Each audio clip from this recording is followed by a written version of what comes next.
మొన్న ఎలక్షన్లోని ఆ ఇంట్లోనే డబ్బులు ఇస్తాం 3,000 ఇస్తామని ముగ్గురిని రమ్మంటే మీరు రావన్నా మాకు డబ్బులు వద్దు మేము టీడీపీకే వేస్తాము ఓట్లు అన్నామని నువ్వు టీడీపీకి వేస్తామని సాయంత్రం తాగి ఇంటి ముందు నల్ల చేసుకొని వెళ్ళిపోయారు బడి మీద ఎలక్షన్లో అవ్వకముందు ఆ ముందు రోజే.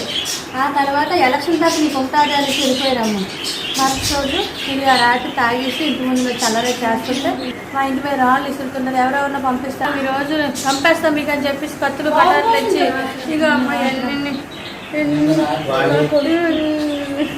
మా పిల్లలకి మాకు అందరినీ శుభ్రం కుట్టిస్తారు, దాడి చేశారు. నా కొడుకుని ఎత్తుకొని వెళ్ళిపోయారు. కలిసి కొట్టారు, మొత్తం లాగి ఇంట్లో బయటకు లాగి మరి కొట్టారు.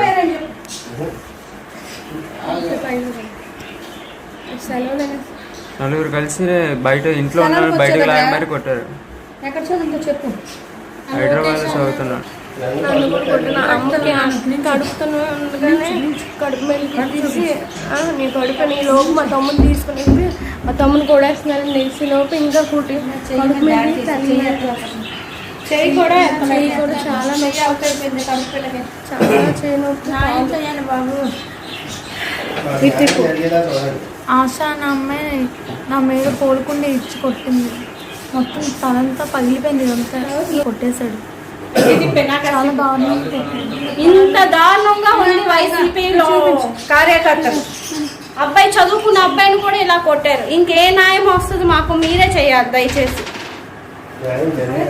న్యాయం జరిగేది ఎలా కొట్టాడు చూడండి అమ్మా. టీవీలో